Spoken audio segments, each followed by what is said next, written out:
Masjidil Haram. Sebelum Adam dan Hawa turun ke bumi, Ka'bah telah diletakkan dan para malaikat telah bertawaf mengelilinginya sambil bertalbiyah. Kemudian badai topan menutupinya pada zaman Nuh alaihi salam. Tatkala yang maha tinggi dan kuasa menghendaki manusia kembali kepada cahaya kebenaran, Dia perintahkan Nabi Ibrahim alaihi salam untuk membawa istri beliau Hajar beserta putra beliau Ismail yang masih menyusuh ke lembah kosong yang kering dari air dan buah-buahan. Di sana keduanya beliau tinggal pulang.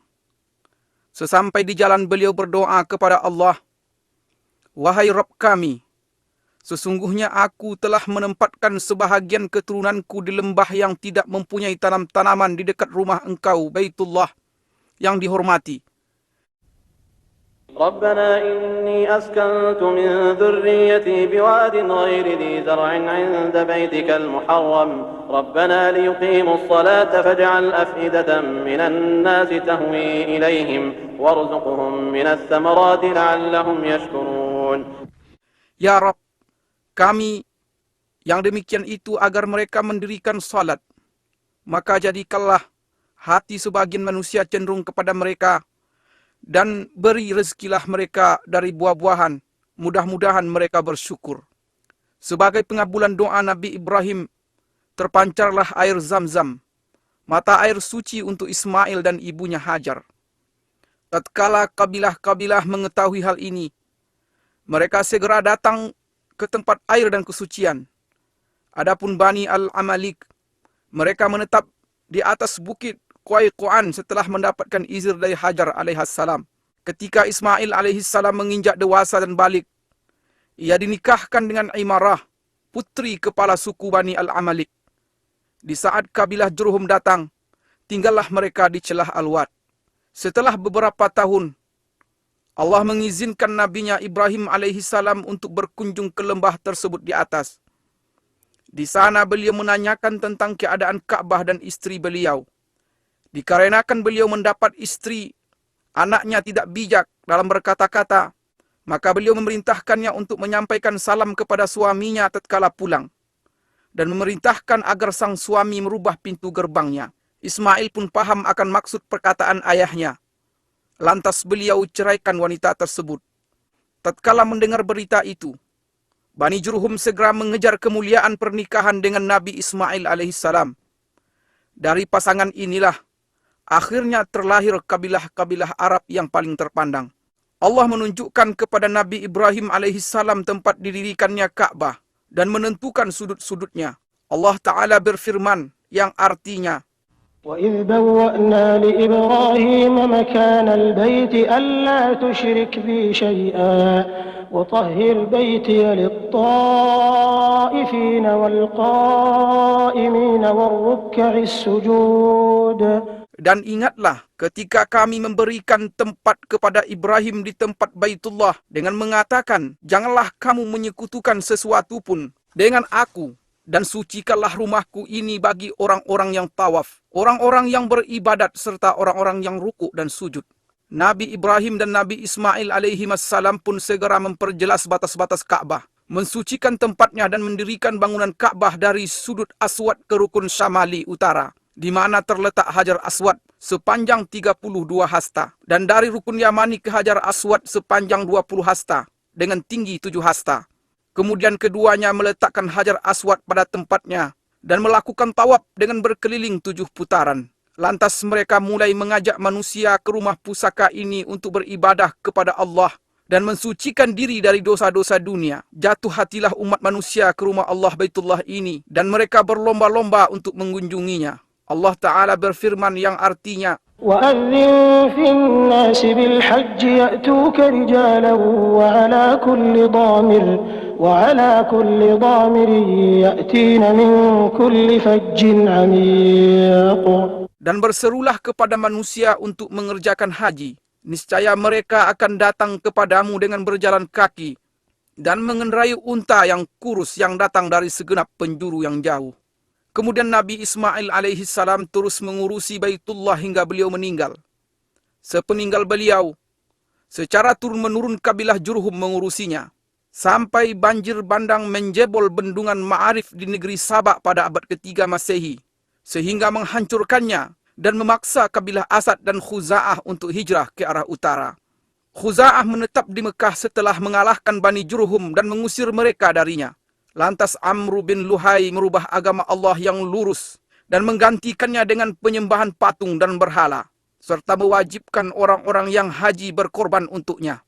Jadilah tawaf di Baitullah sekedar muka dan tasdiyah, yaitu tepuk tangan dan siulan. Keadaan ini terus berjalan sampai kedatangan Qusay bin Kilab bin Murrah, yang termasuk keturunan Nabi Ismail alaihissalam pada pertengahan abad ke-5 Masehi. Maka kepemimpinan dan pengurusan Mekah pun diserahkan kepadanya. Dengan inilah berawal era Quraisy dan tersebarlah marga-marga Quraisy di penjuru kota Mekah. Rumah-rumah dari tanah liat dan batu menggantikan rumah-rumah dari bulu-buluan. Qusay membuat batasan seluas lingkaran tawaf yang kita kenal sekarang, mendirikan Darun Nadwa dan mengizinkan orang-orang untuk mendirikan bangunan di sekelilingnya. Memberi minuman jamaah haji adalah suatu derajat tinggi dan kemuliaan yang pada saat yang sama merupakan sebuah pekerjaan yang berat dan memakan biaya. Karena sulitnya air di tanah Mekah, dan karena Zam-Zam belum lagi ditemukan setelah ditutup oleh Jurhum. Seiring dengan semakin banyaknya jemaah haji dan semakin bergairahnya roda perekonomian, masalah kurangnya air menjadi perhatian utama setiap orang yang memerintah Mekah setelah Qusay. Abdul Muttalib berpikir tentang sumur Zam-Zam yang banyak diriwayatkan dalam berbagai berita. Ia terus berusaha mencari tempatnya, sampai ia melihat dalam mimpinya orang yang memanggil, menunjukkan tempatnya dan memerintahkan penggaliannya. Maka Allah tunjukkan posisi sumur.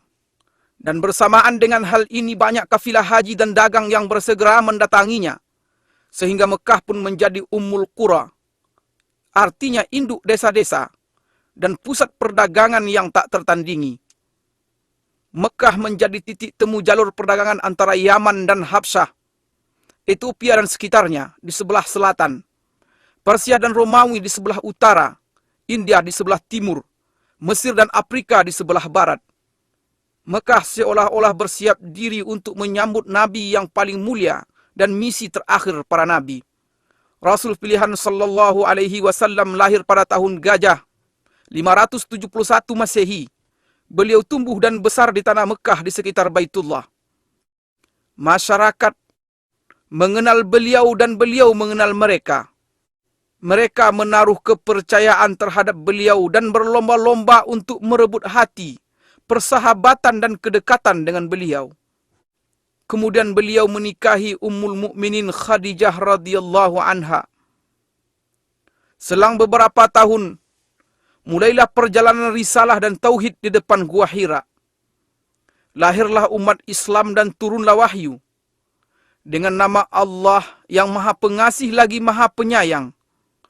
Allah Ta'ala berfirman yang artinya, Iqra' bismi rabbikal ladzi khalaq, khalaqal insana min 'alaq, Iqra' wa rabbukal akram, alladzi 'allama bil qalam, 'allamal insana ma lam ya'lam.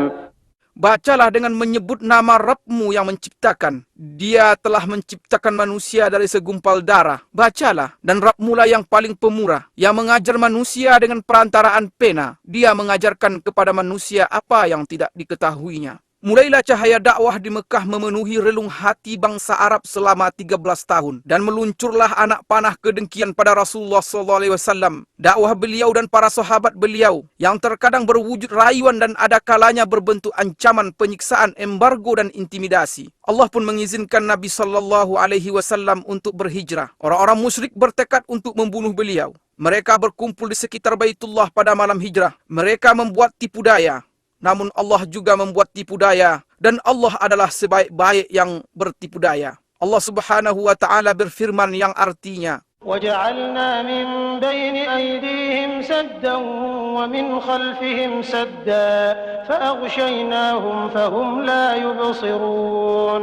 Dan kami adakan di hadapan mereka dinding, dan di belakang mereka dinding, dan kami tutup mata mereka sehingga mereka tidak dapat melihat. Keluarlah Rasulullah SAW dari Mekah dengan ditemani Abu Bakar As-Siddiq radhiyallahu anhu menuju Yasrib dengan selamat. Meskipun jalan ke Yasrib adalah arah utara, mereka mengambil jalan ke arah selatan Mekah. Di perjalanan, Rasulullah sallallahu alaihi wasallam menoleh ke negeri tempat beliau menghabiskan masa kecil dan awal dakwah beliau sebagai perpisahan dari seorang yang sangat mencintai Baitullah Al-Haram. Kemudian keduanya berjalan bersama sejauh 10 km hingga sampai di Gunung Sur. Lantas naik sampai di Gua Sur untuk istirahat dan bersembunyi. Abu Bakar radhiyallahu anhu sangat mengkhawatirkan nyawa Nabi Muhammad sallallahu alaihi wasallam. Di lain pihak beliau sallallahu alaihi wasallam tidak terbebani dengan hal ini. Beliau berkata, "Wahai Abu Bakar, apa pendapatmu tentang dua orang yang Allah menjadi yang ketiga bagi keduanya?" Allah Ta'ala berfirman yang artinya, إلا تنصروه فقد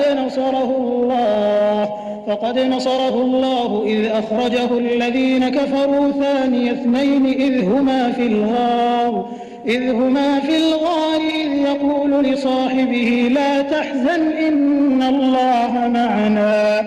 Jikalau tidak menolongnya, maka sesungguhnya Allah telah menolongnya, yaitu ketika orang-orang kafir musyrikin Mekah mengeluarkannya dari Mekah. Sedang dia salah seorang dari dua orang ketika keduanya berada dalam gua. Di waktu dia berkata kepada temannya, "Janganlah berduka cita, sesungguhnya Allah bersama kita." Wajah Rasulullah sallallahu alaihi wasallam menghilang dari Mekah selama 6 tahun. Akan tetapi kerinduan beliau kepada Baitullah tidak pernah hilang dari hati beliau walaupun sehari pun. Pada suatu hari di tahun 6 Hijriah, beliau keluar bersama 6.500 sahabat dengan maksud umrah. Binatang kurban mereka ada di depan mereka dan mereka tidak membawa senjata selain pedang. Tatkala Quraisy mengetahui kedatangan Rasulullah dan para sahabat beliau, mereka menghalangi dengan 200 pasukan berkuda untuk melarang rombongan Nabi SAW melakukan umrah dan ibadah. Maka Nabi SAW memerintahkan rombongan umrah untuk berputar haluan menuju celah Al-Murad, pintu masuk ke dataran Hudaybiyah di sebelah barat Mekah. Dengan demikian Khalid bin Walid dan pasukan berkudanya tidak bisa melakukan apa yang mereka inginkan. Kemudian Nabi SAW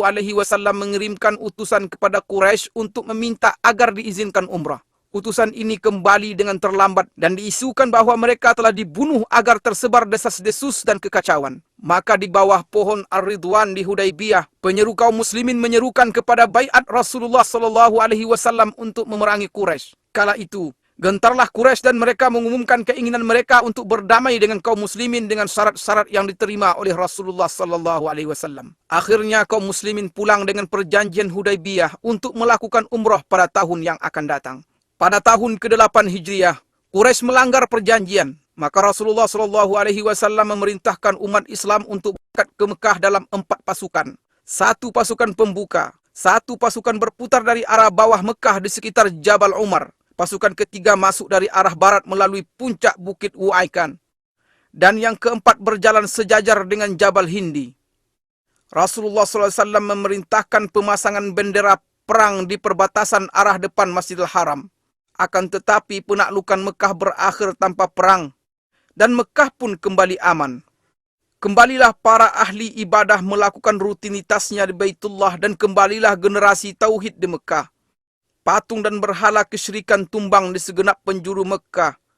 Mulai saat itu Mekah masih terus merasakan nikmat bendera tauhid La ilaha illallah Muhammad Rasulullah. Kemudian dilakukan lagi pembatasan tanah haram Mekah sebagaimana telah dilakukan oleh Nabi Ibrahim alaihissalam atas petunjuk Jibril alaihissalam. Sampai saat ini batas-batas ini masih jelas ditandai dengan tanda yang tidak boleh dimasuki oleh selain Muslim. Batas-batas ini adalah 1. Tan'im yang terletak 6 km dari utara Mekah. Kedua, Wadi Nakhlah yang terletak di sebelah timur laut Mekah sejauh 14 km. Ketiga, Adha, letaknya 12 km dari arah selatan Mekah. Keempat, Sumaisi yang merupakan batas tanah haram di sebelah barat dan terpisah dari Mekah sejauh 15 km. Di dalam Al-Quranul Karim, Mekah Al-Mukarramah disebut di beberapa ayat dengan nama yang berbeda-beda. Di antara nama-nama ini adalah 1. Al-Baladul Haram, artinya tanah haram.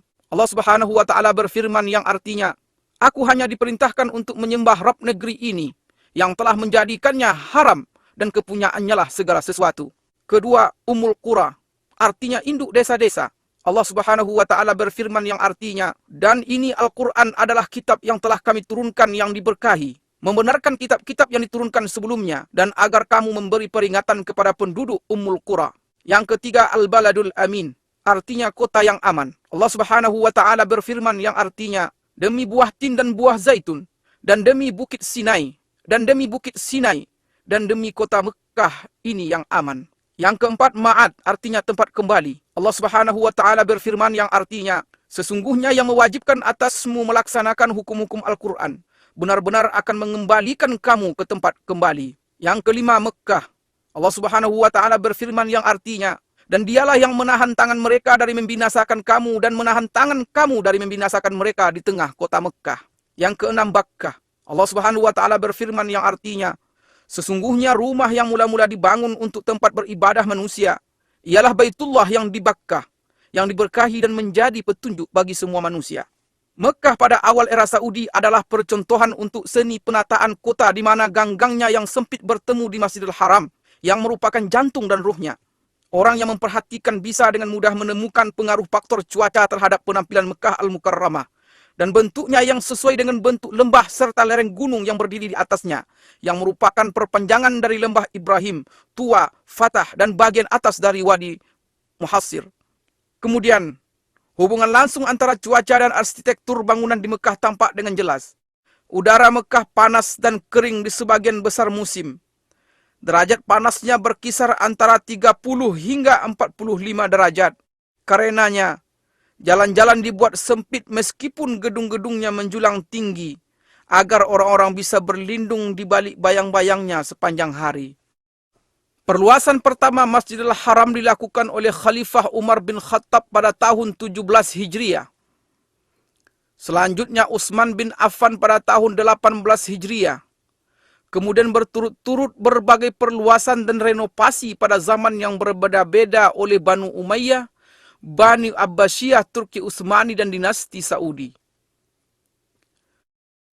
Perluasan Saudi yang diumumkan oleh Raja Abdul Aziz Al Saud pada tahun 1368 Hijriah adalah peristiwa terpenting selama ini, karena berlangsung selama 20 tahun dan luas Masjidil Haram bertambah menjadi 160.000 meter persegi setelah sebelumnya tidak melebihi 19.000 meter persegi. Masjid terdiri dari 2 lantai yang dilapisi marmer luar dalam. Semua bagian perluasan Turki Utsmani yang lama direnovasi dan disatukan dengan perluasan yang baru. Lingkaran tawaf diperluas sebesar 300% dari luasnya yang lama, dan dilapisi dengan marmer putih yang tidak menyerap panas.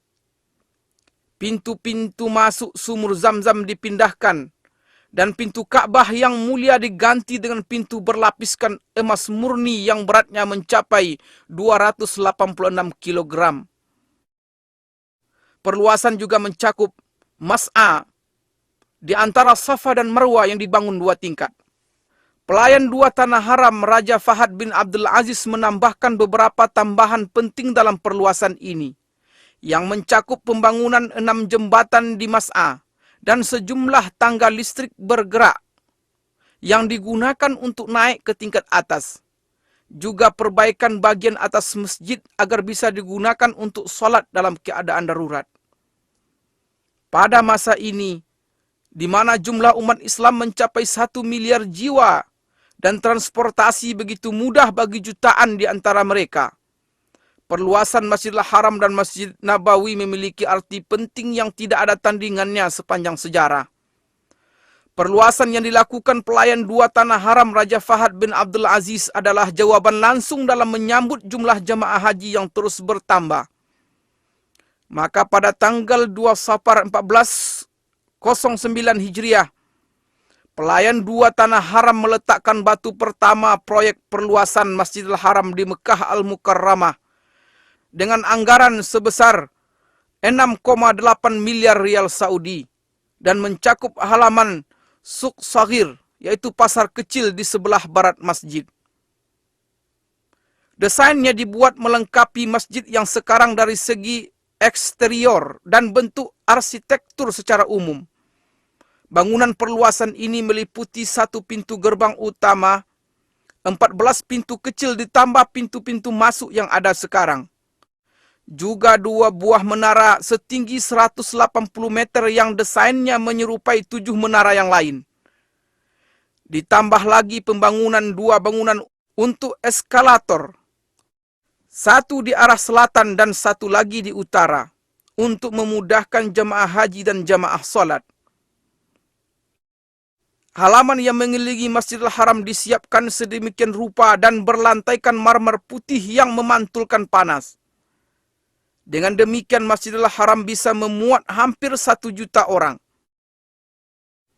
Pemandangan Masjidil Haram pada 10 hari terakhir bulan Ramadan tidak tertandingi oleh pemandangan sepanjang tahun. Karena pada saat itu ada salat tarawih dan tahajud, di mana tangan-tangan menengadah dengan khusyuk, hati-hati yang penuh harap dan air mata yang tertumpahkan, semua mengharap ampunan Tuhan. Allah Subhanahu wa Ta'ala berfirman yang artinya, dan siapa lagi yang mengampuni dosa selain Allah?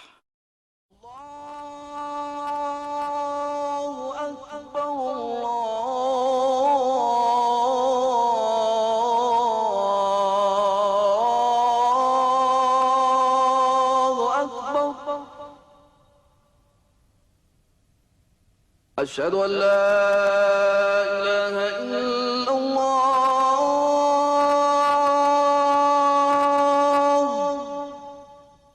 Masjidil Aqsa. Sejarah tempat ini adalah cerita bersambung 5.000 tahun sejak ditinggali oleh kaum Yabus. Kemudian penduduk keturunan Kan'an yang berdarah Arab turun-temurun menempatinya dan menjadi bagian yang tak terpisahkan dari tanah ini. Di sini mereka menemukan ketenangan dan keamanan. Mereka pun menganugerahi tempat ini peradaban dan seni. Dan tempat ini membalas dengan aliran kebaikan dan barakah seolah-olah seperti pohon zaitun yang merupakan simbol cinta dan anugerah. Sepanjang masa ini, kota ini telah mengalami lebih dari 25 peperangan yang semuanya bisa dilewati. Dan kota ini beserta penduduknya yang baik tetap bertahan dan menjadi simbol sejarah serta peradaban manusia. Kota ini berbeda dari kota-kota yang lain. Disinilah jembatan yang menghubungkan bumi dengan langit pada malam Isra dan Mi'rajnya. Disinilah sungai yang mengalir dari kesucian dan cahaya terang di hati para pencinta yang menjatuhkan bayangannya di atas bebatuan, tempat tinggal dan nama-nama. Dan sejak malam itu, yaitu malam Isra dan Mi'raj, kota ini menjadi kiblat pertama kaum muslimin. Mereka menghadap ke arahnya dengan hati mereka sebelum melihatnya dengan mata. Ia telah menetap di sanubari umat Islam sebelum mereka tinggal di dalamnya. Maka bangkitlah suatu kerinduan untuk selalu bersama. Di sini dan dari Gunung Al-Mukabbir di tahun 636 Masehi, Khalifah Umar bin Khattab melontarkan takbir bersejarahnya, di mana terlihat oleh beliau bahwa kunci kota suci ini diserahkan dan manusia seluruhnya menerima isi surat perjanjian Umar. Sejarah masih terus teruji dengan panasnya rangkaian peristiwa, dan kota suci ini pada masa Islam mengalami puncak kemajuannya dalam peradaban dan peran kemanusiaan. Bagaimana tidak? Sedangkan penakluknya yang pertama, Nabi Muhammad SAW bersabda, "Satu golongan dari umatku akan terus berada di atas kebenaran. Mereka menang dan unggul atas musuh-musuh mereka. Orang yang menyelisihi mereka tidak membahayakan mereka. Tidak pula kesusahan menimpa mereka sampai datang kepada mereka perkara Allah," artinya kematian. Sedangkan mereka dalam keadaan seperti itu. Para sahabat bertanya, "Di manakah mereka wahai Rasulullah?" Beliau menjawab, "Di Baitul Maqdis dan sekitarnya."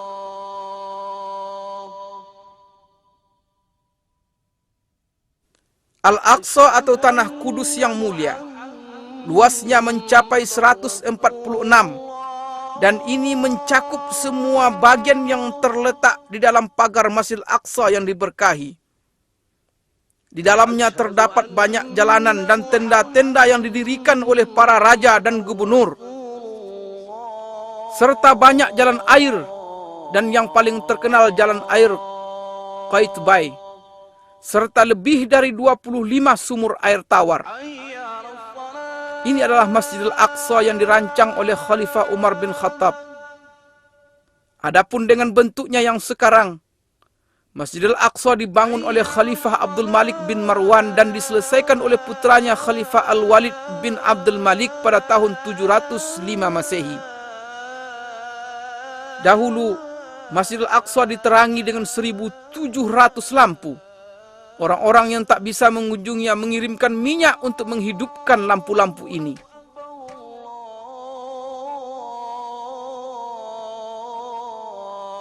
Di tempat ini terdapat kubah-kubah indah yang mendunia, yaitu Masjid Qubbatus Sakhra yang disepakati oleh semua ahli sejarah sebagai bangunan paling indah di atas muka bumi. Pembangunannya diawasi oleh dua insinyur Palestina, Raja bin Haya dari Baisan dan Yazid bin Salam dari Al-Qudus, Yerusalem pada tahun 691 Masehi di masa pemerintahan Khalifah Abdul Malik bin Marwan. Dan tangan-tangan terampil telah mengukir surat Yasin yang merupakan jantung Al-Quran di jantung Palestina yang terus berdetak dengan tauhid sepanjang zaman.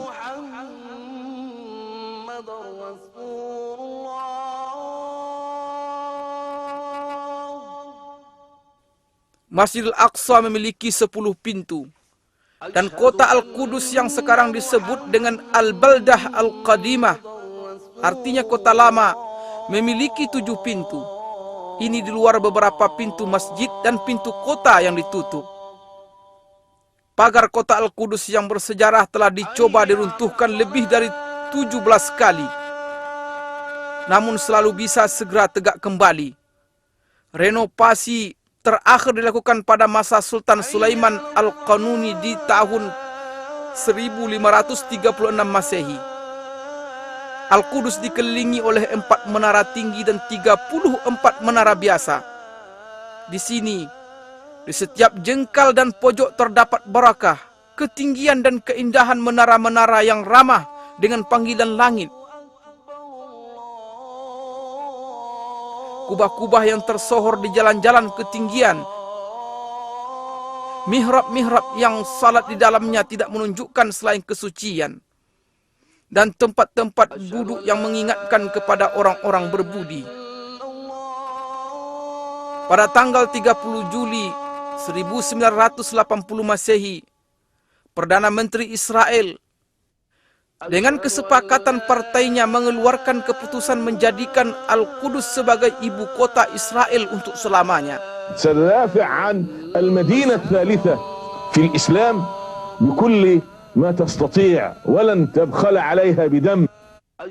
Kita akan pertahankan kota ketiga Islam ini dengan segala kemampuan dan tidak akan keberatan untuk menumpahkan darah karenanya.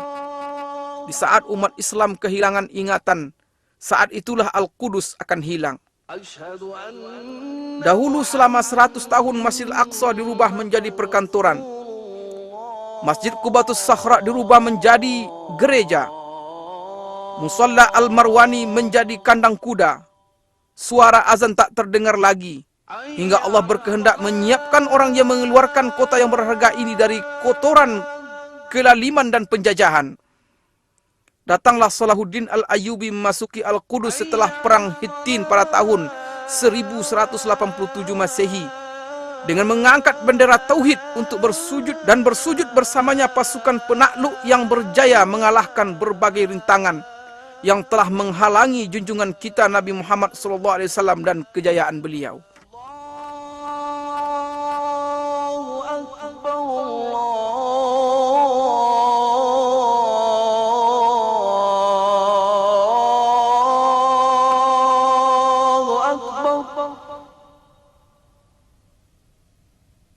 أشهد أن لا إله إلا الله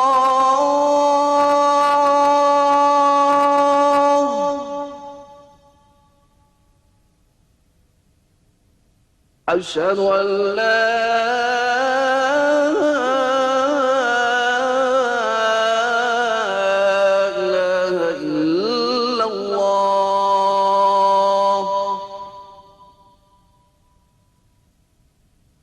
أشهد أن محمد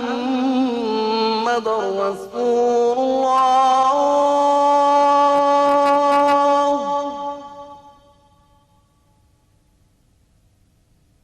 أشهد أن محمد رسول الله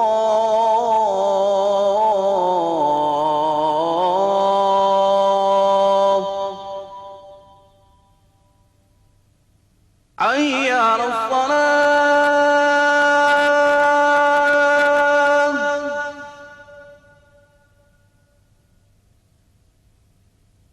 حي على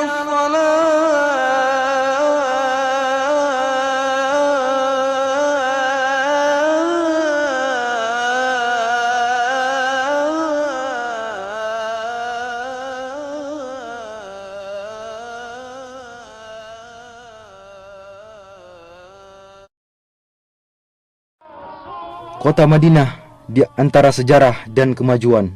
Selamat datang di kota Madinah Munawwarah, tempat kembalinya keimanan dan tempat tinggal Rasulullah sallallahu alaihi wasallam. Selamat datang di kota Madinah bersama kilauan perkembangan dan kemajuan yang ada di dalamnya. Kita akan membaca perjalanan sejarah kota Madinah dimulai dari zaman dahulu kala sampai zaman yang terang yang menyinari dunia.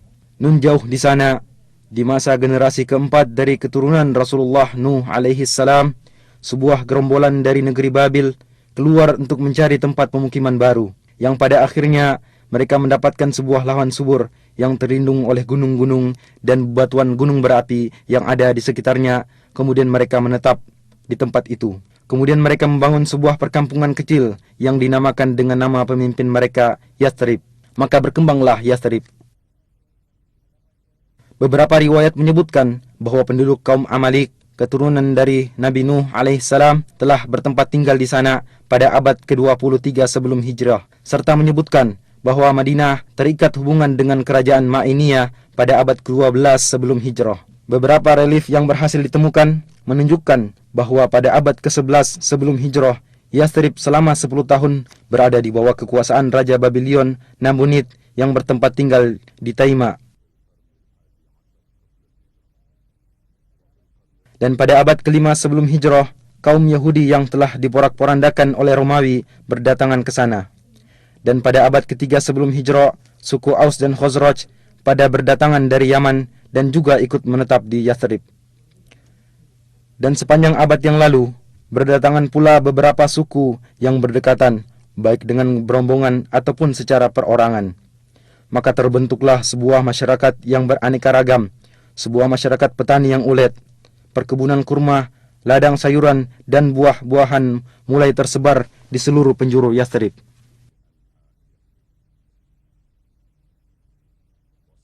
Sehingga kafilah-kafilah dagang yang berpindah-pindah antara negeri Syam dan Yaman singgah di sana untuk membekali diri dengan airnya yang jernih dan kurmanya yang istimewa, serta untuk melakukan tukar-menukar barang dagangan dengan penduduknya.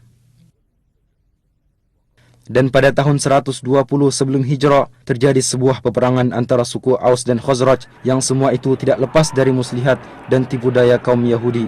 Peperangan yang terjadi berkali-kali yang dikobarkan oleh rasa iri dan dendam menjadikan kehidupan menjadi kacau dan menyebabkan kebanyakan orang merasa jemu dengan keadaan yang ada, sehingga mereka dengan penuh rasa sabar menunggu terjadinya sebuah perubahan. Benih jalan keluar dan perubahan mulai muncul pada tahun ketiga sebelum hijrah, ketika pada musim haji beberapa orang dari suku Khazraj bertemu dengan Rasulullah sallallahu alaihi wasallam. Kemudian beliau sallallahu alaihi wasallam mendakwai mereka untuk memeluk agama Islam dan membacakan beberapa ayat-ayat Al-Qur'an kepada mereka. Akhirnya sebagian mereka mengatakan kepada sebagian yang lainnya, "Wahai kaumku, ketahuilah demi Allah, sungguh dia adalah nabi yang dijanjikan oleh orang-orang Yahudi dan jangan sampai mereka mendahului kalian kepadanya." Kemudian mereka berkata kepada Rasulullah sallallahu alaihi wasallam, "Kami tinggalkan kaum kami dan di antara mereka sedang terjadi permusuhan dan perpecahan yang sangat dahsyat. Mudah-mudahan Allah subhanahu wa ta'ala denganmu mempersatukan mereka." Kemudian mereka kembali ke kota Yathrib dalam keadaan beriman. Pada tahun berikutnya, 10 orang dari suku Khazraj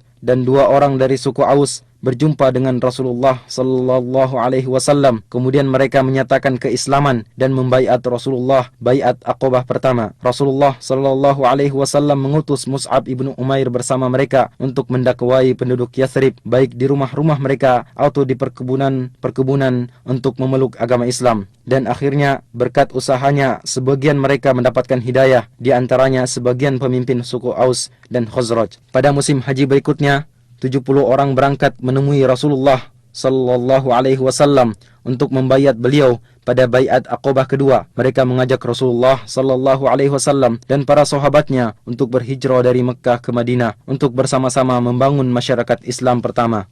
Kemudian kaum muslimin mulai berhijrah menuju kota Madinah. Berikutnya Rasulullah sallallahu alaihi wasallam dan sahabatnya Abu Bakar As-Siddiq berangkat berhijrah, yang mana beliau bagaikan bulan purnama yang datang menerangi kota Madinah.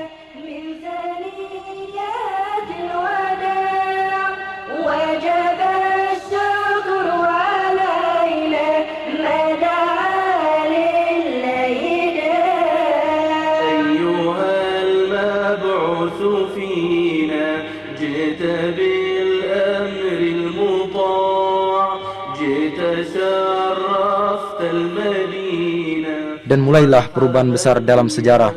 Segala sesuatu berubah. Namanya berubah dari Yathrib menjadi Madinah.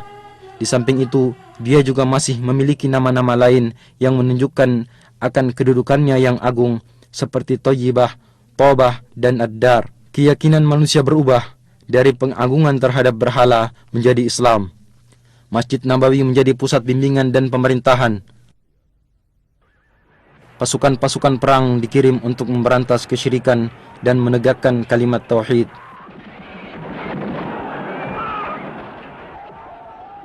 Pada tahun kedua Hijriah, di tempat sejauh 160 km dari kota Madinah, terjadi perang Badar.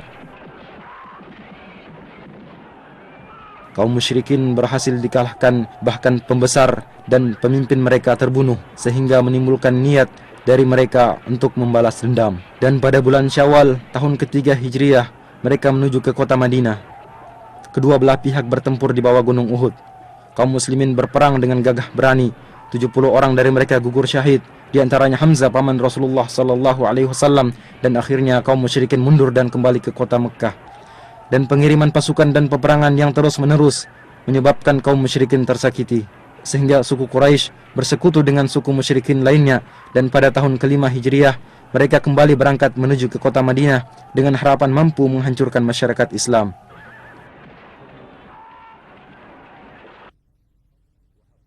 Kaum muslimin menggali parit dan membentengi kota Madinah. Akhirnya kaum musyrikin mengepung mereka dari belakang parit, dan mereka berusaha berkali-kali untuk menerjang. Akan tetapi kaum muslimin berhasil memukul mundur mereka. Mereka dihinakan oleh Allah subhanahu wa ta'ala, dan Allah mengirimkan angin topan yang menyambar-nyambar. Akhirnya mereka mundur dan kembali dengan kekalahan.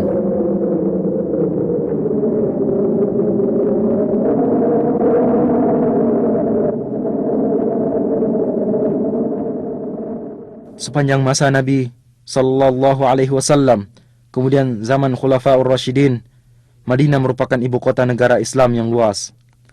Kaum muslimin datang berduyun-duyun ke kota Madinah untuk bertemu dengan Rasulullah sallallahu alaihi wasallam dan para Khulafaur Rasyidin setelah beliau, serta menunaikan solat di Masjid Nabawi.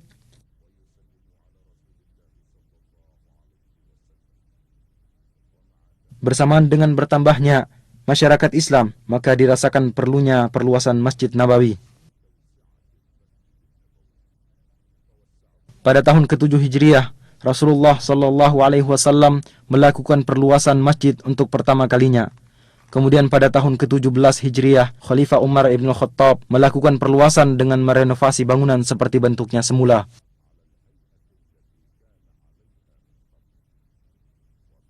Pada tahun 30 Hijriah, Khalifah Uthman ibn Affan merenovasi bangunan dengan menggunakan batu berukir dan memperluas areal masjid.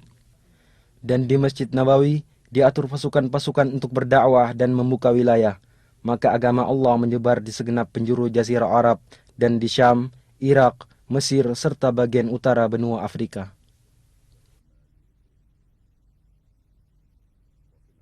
Di zaman Umawi, pemerintahan dipindahkan ke kota Damaskus, dan bersamanya pindah pula lah denyut kehidupan politik dan gejolaknya.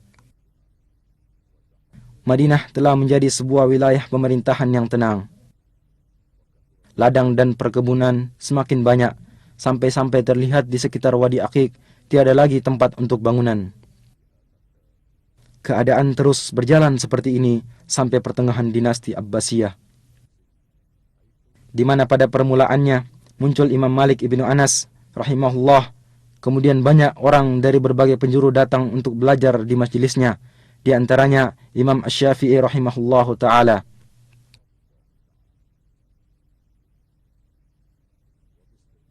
Dengan pengecualian fitnah dan gejolak yang terjadi pada abad pertama dan kedua, Madinah adalah sebuah kota yang tentram dan penuh dengan nuansa ilmu. Kaum muslimin berbondong-bondong datang ke kota Madinah untuk menunaikan solat di Masjid Nabawi.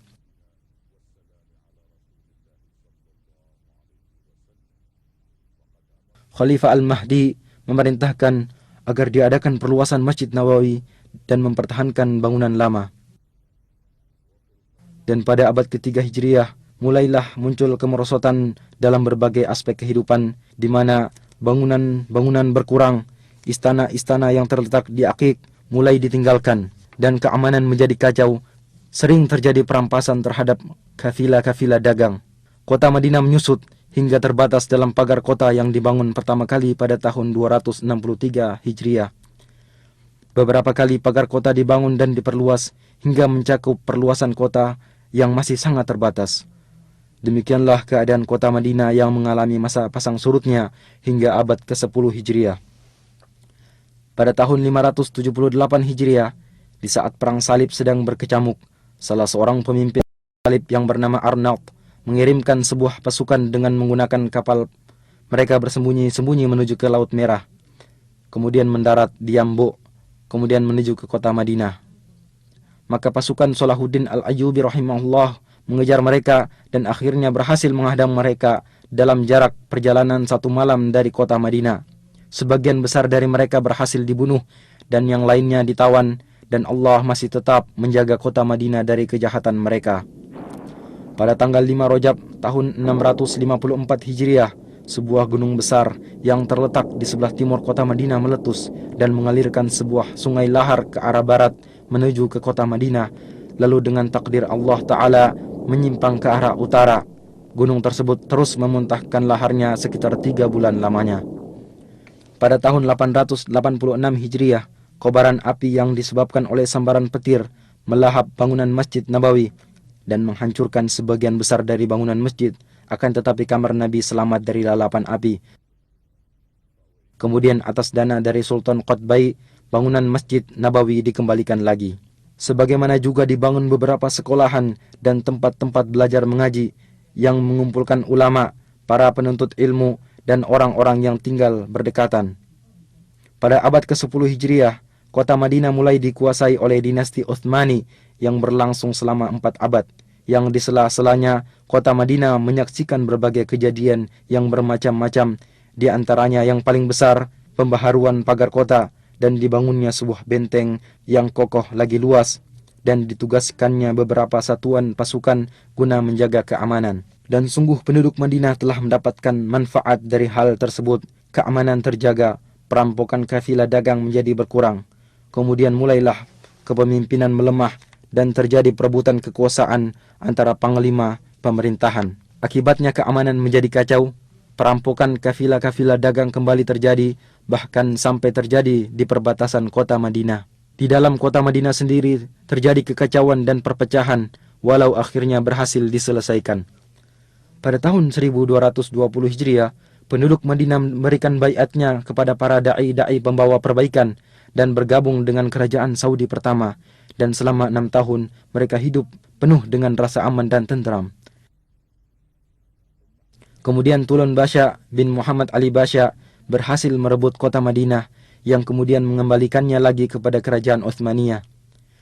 Lalu pada tahun 1265 Hijriah dimulailah pembaharuan dan perluasan bangunan Masjid Nabawi yang menelan waktu 12 tahun, dan akhirnya muncullah sebuah bangunan baru yang indah dan unik.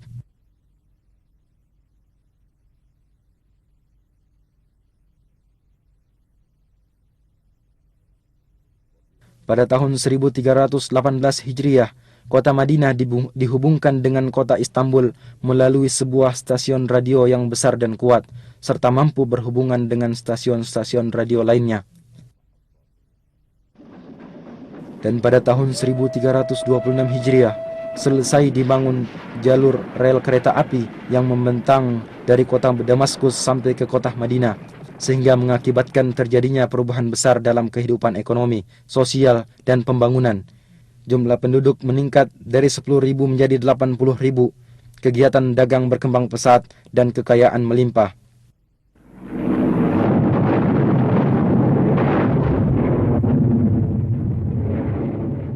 Akan tetapi pada tahun 1334 Hijriah, mulailah saat-saat yang berat dan keras dari perjalanan kota Madinah Munawwarah, dikarenakan mulainya Perang Dunia Pertama.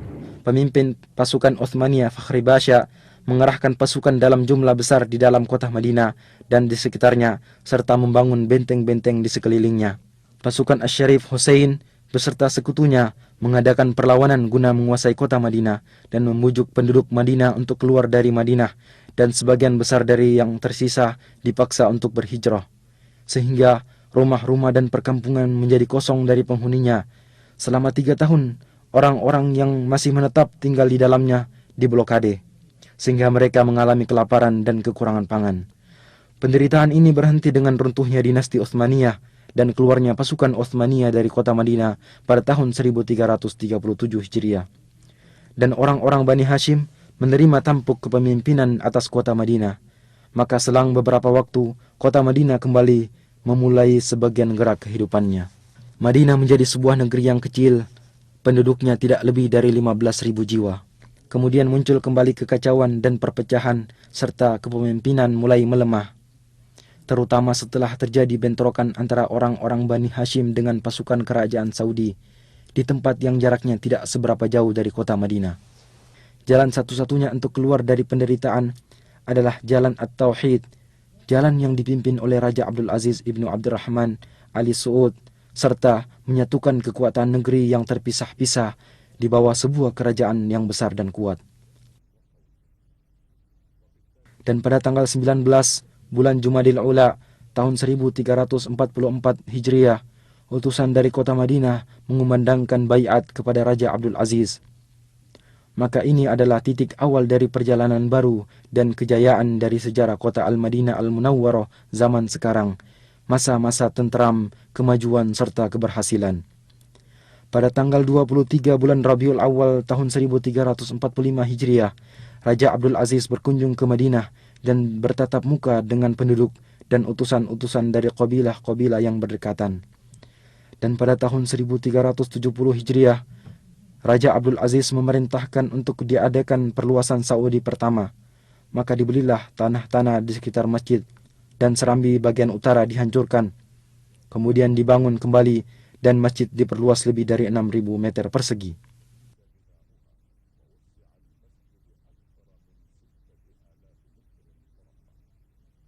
Maka tampillah sebuah bangunan baru lagi indah yang serambinya menampung ribuan jamaah solat.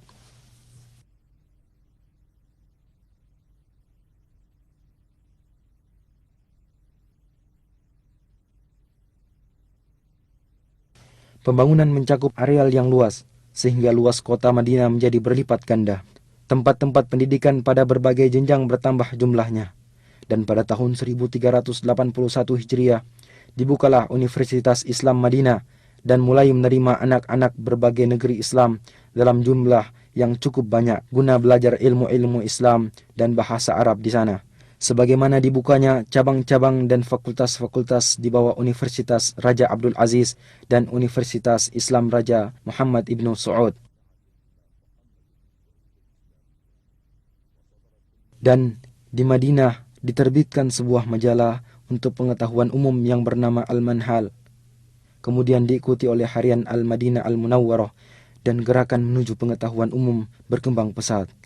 Pada 10 tahun pertama dari abad ke-15 Hijriah, Madinah mengalami perubahan kemajuan yang sangat besar pada segala aspek.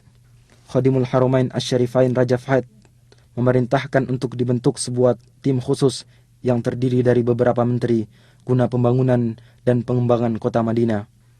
Maka pada saat-saat itulah pembangunan mengalami loncatan pesat dan dimulailah proyek-proyek besar, dan di antara yang paling penting, proyek perluasan Masjid Nabawi dan proyek pengembangan pusat perkotaan.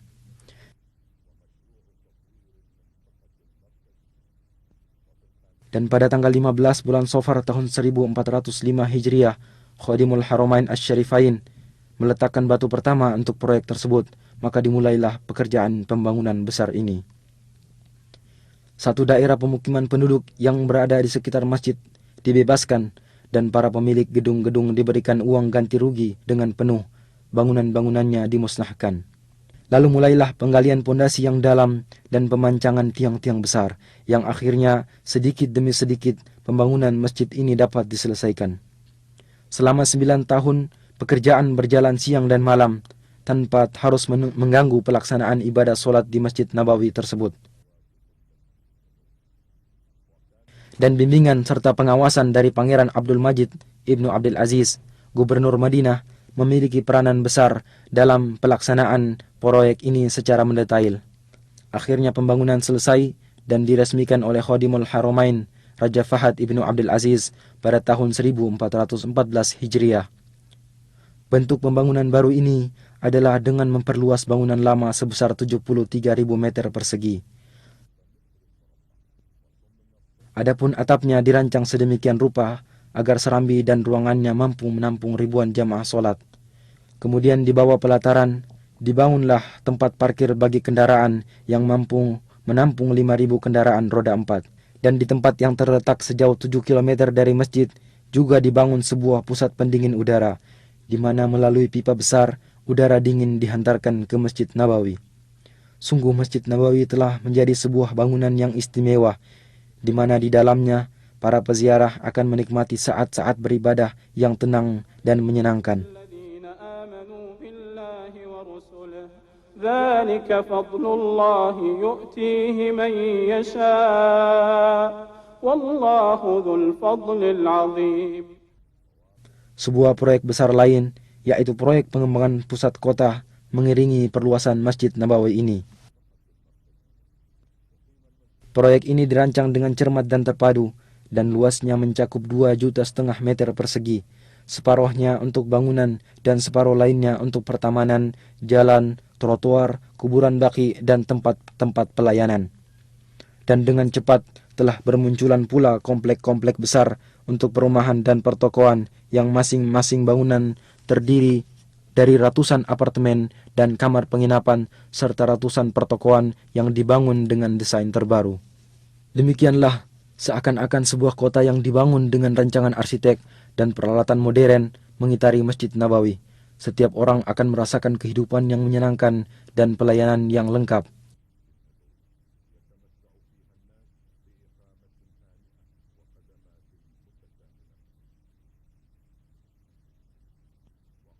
Di samping itu, masih ada proyek lain, yaitu proyek pembangunan dan perluasan masjid-masjid bersejarah. Dan yang paling pertama adalah masjid pertama kali dibangun dalam sejarah Islam, yaitu Masjid Quba. Maka Masjid Quba dihancurkan, kemudian dibangun bangunan Masjid Quba yang baru dengan tetap mempertahankan arsitekturnya yang asli. Luasnya ditambah dengan luas halaman luar mencapai 13.500 meter persegi.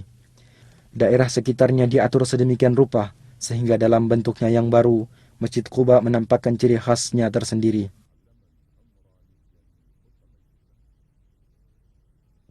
مسجد أسس على التقوى من أول يوم أحق أن تقوم فيه رجال يحبون أن يتطهروا والله يحب المطهرين. Dan di pintu gerbang masuk kota Madinah, tepatnya di daerah Dzul Khulaifah, terletak sebuah masjid kecil tua dan bersejarah, yaitu Masjid Miqat, tempat orang yang hendak haji atau umroh berihram. Khadimul Haramain Asy-Syarifain memerintahkan agar masjid tersebut diperbaharui dan diperluas. Maka dibangunlah masjid tersebut agar menjadi tempat ibadah sekaligus terminal yang lengkap bagi orang-orang yang hendak bepergian keluar kota Madinah. Luasnya mencapai 90.000 meter persegi, mencakup sebuah masjid yang mampu menampung 5.000 jamaah solat serta tempat-tempat pelayanan ihram.